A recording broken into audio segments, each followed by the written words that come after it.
અંકલેશ્વર નગરપાલિકાની ચૂંટણી પહેલા ભાજપમાં આંતરિક મતભેદો બહાર આવ્યા છે। જિલ્લા ભાજપ સંગઠન મંત્રીના પતિ નીતિન વકીલે વોર્ડ નંબર 1 માંથી અપક્ષ ઉમેદવારી નોંધાવતા રાજકીય વર્તુળોમાં ખળભળાટ મચ્યો છે। અંકલેશ્વર નગરપાલિકાની ચૂંટણીને લઈ રાજકીય ગરમાવો વધતો જઈ રહ્યો છે। આ વચ્ચે ભાજપ સાથે જોડાયેલા નેતાના પરિવાર તરફથી જ બગાવતના સૂર ઉઠતા આંતરિક મતભેદો સપાટી ઉપર આવ્યા છે। ભરૂચ જિલ્લા ભાજપ સંગઠન મંત્રી નયના વકીલના પતિ નીતિન વકીલે વોર્ડ નંબર 1 માંથી અપક્ષ ઉમેદવાર તરીકે ઉમેદવારી નોંધાવી છે। નોંધનીય છે કે નીતિન વકીલ અગાઉ ભાજપના ઉમેદવાર તરીકે જીત મેળવી ચૂક્યા છે, પરંતુ આ વખતે તેઓએ અપક્ષ તરીકે મેદાનમાં ઉતરી સૌને ચોંકાવ્યા છે। આ વોર્ડમાં પ્રવીણ મોદી, જાગૃત આંદાવાલા અને યોગિતા પટેલ સહિતના ઉમેદવારોએ પણ ઉમેદવારી નોંધાવી છે, જેના કારણે ચૂંટણીમાં કાંટેદાર ટક્કર જોવા મળવાની સંભાવના છે। નીતિન વકીલે ભાજપમાં શિક્ષિત અને સક્રિય આગેવાનોની અવગણના થતી હોવાના આક્ષેપો કર્યા છે, જેને કારણે પાર્ટી અંદરના મતભેદોની ચર્ચા તેજ બની છે। હવે જિલ્લા ભાજપ સંગઠન આ મુદ્દે શું પગલાં ભરે છે તે જોવાનું રહેશે।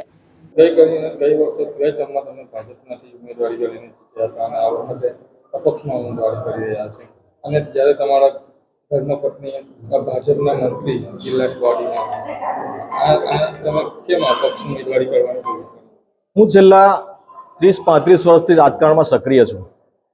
અંકલેશ્વર નગરપાલિકામાં અગાઉની 2 ટર્મમાં અપક્ષ તરીકે લડ્યો છું। ત્યાર પછી 2012થી પાર્ટી સાથે ભાજપ સાથે જોડાયો, સંગઠનમાં 5 વર્ષ કામ કર્યું। ત્યારબાદ મને ટિકિટ આપવામાં આવી। વોર્ડ નંબર 1માં આ વખતે અપક્ષ તરીકે ઉમેદવારી કરવાનું કારણ એ છે કે હું જ્યારે જીતીને ગયો ત્યારે ભણેલા ગણેલા માણસોની અવગણના થાય અને સામાન્ય રીતે પ્રજાના પ્રશ્નોની વાચા આપવામાં ના આવે। હું છેલ્લા 35 વર્ષથી રાજકારણમાં સક્રિય છું, છતાં હાંસિયામાં મૂકી દેવામાં આવે, ઘણા સમીકરણો આવે। માન્ય હમણાં મનસુખભાઈએ પણ ઘણા ઇન્ટરવ્યુ આપ્યા કે લોકોની વેદનાઓ સમજો, પાર્ટીને નુકસાન થશે। આ બધી ઉચ્ચ કોટીની એમની જે વાતો છે, અને એ સામાન્ય રીતે પક્ષે પણ નોંધ લેવી જોઈએ। પક્ષ કેવા વ્યક્તિને ટિકિટ આપવી જોઈએ, ક્યાં શું ઓળખ છે, એને પુરવાર કરવી જોઈએ।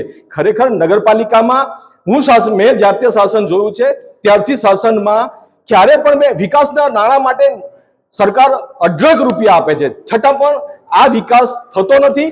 વિકાસ ખોળંબે પડે છે। ભરૂચી નાકાનું નાડું આજે 6 મહિનાથી મારા 1 નંબરના વોર્ડમાં રહું છું।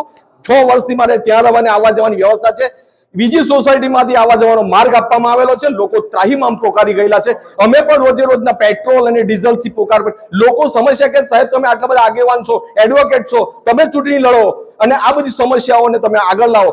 મારા પ્રવીણભાઈ માસ્તર સાહેબ મારી સાથે અમારી વાટાઘાટ થઈ કે ભાઈ આવનારા દિવસોમાં જો પાર્ટી કોઈ નિર્ણય લે તો આપણે આ રીતે સાથે રહીને લડીશું, નગરના વિકાસ માટે આપણે કામ કરીશું। અને ઘણા લોકો આ બધી સમસ્યાઓ હોવા છતાં બોલી નથી શકતા। એનું કારણ કેટલીક રાજકારણની નીતિ રીતિઓને કારણે લોકો દુભાતા હોય છે। જ્યારે મારા પત્ની અત્યારે ભારતીય જનતા પાર્ટીમાં એમણે લોહી રેડ્યું હશે, એમને જોઈને સક્ષમતાને કારણે એમને મૂકવામાં આવ્યા હશે, અને નહીં કે રોડ પરથી લાવીને કોઈ પાર્ટીને કોઈ જવાબદારી સોંપી દેતા હોય છે।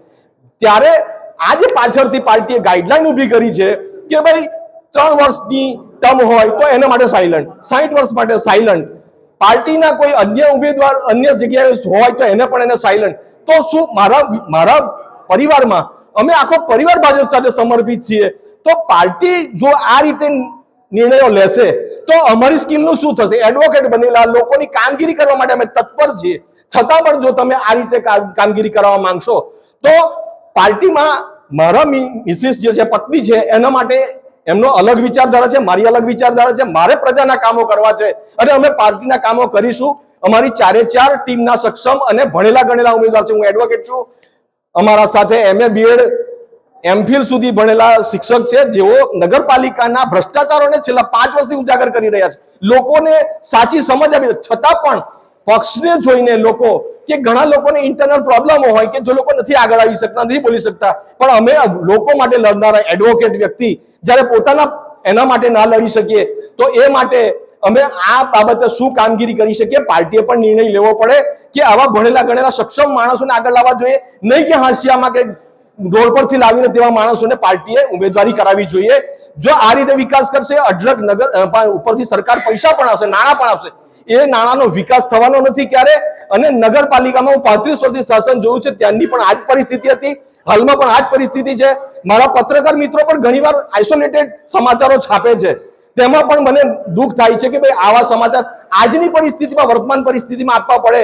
ભાજપ એટલો મોટો પાર્ટી છે, ઘણા બધા નિર્ણયો લે છે, અને છતાં પણ જો આ નુકસાન થતું હોય એ ક્યારે ચલાવી લેવાય નહીં. હું મારી સ્વતંત્ર વિચારધારા સાથે આ અપક્ષ તરીકે ઉમેદવારી નોંધાવેલી છે. મારા વોર્ડના તમામ વિસ્તારના લોકોએ મને રાત્રે અભિનંદન આપીને મારી સાથે ઉમેદવારી કરવા માટે અમને જાણ કરી, અને અમે આજે આ ઉમેદવારી પત્ર ભર્યું છે, અને અમે 4 ઉમેદવારો જંગી બહુમતીથી જીતવાના છે, એમાં કોઈ શંકાને સ્થાન નથી. અને નગરપાલિકાના એવું નથી કે ખાલી 1 નંબરના વોર્ડમાં, અમે 9 વોર્ડમાં કામ કરીશું. પ્રજાના કોઈ પણ પ્રશ્નો હશે એને રાત્રે 2 વાગે ફોન આવશે તો પણ અમે તે પ્રશ્ન માટે ત્યાં વાચા આપવા માટે ઊભા છીએ. અમે અડીખમ છીએ, કોઈ પણ પાર્ટી સાથે અમારું ગઠબંધન નથી. લોકો ખોટી વાતો કરતા હશે કે આ પાર્ટી સાથે છે, પેલી પાર્ટી સાથે છે, અમારે કોઈ પાર્ટી સાથે ગઠબંધન નથી, અને ભવિષ્યમાં પણ માનો કે અમે કોઈ પણ જાતે કોઈ પણ પાર્ટી સાથે અમે જોડાવાના નથી. અસ્તુ, વંદે માતરમ. ધર્મેશ રાણા, દ્રષ્ટિકોણ ન્યૂઝ, અંકલેશ્વર.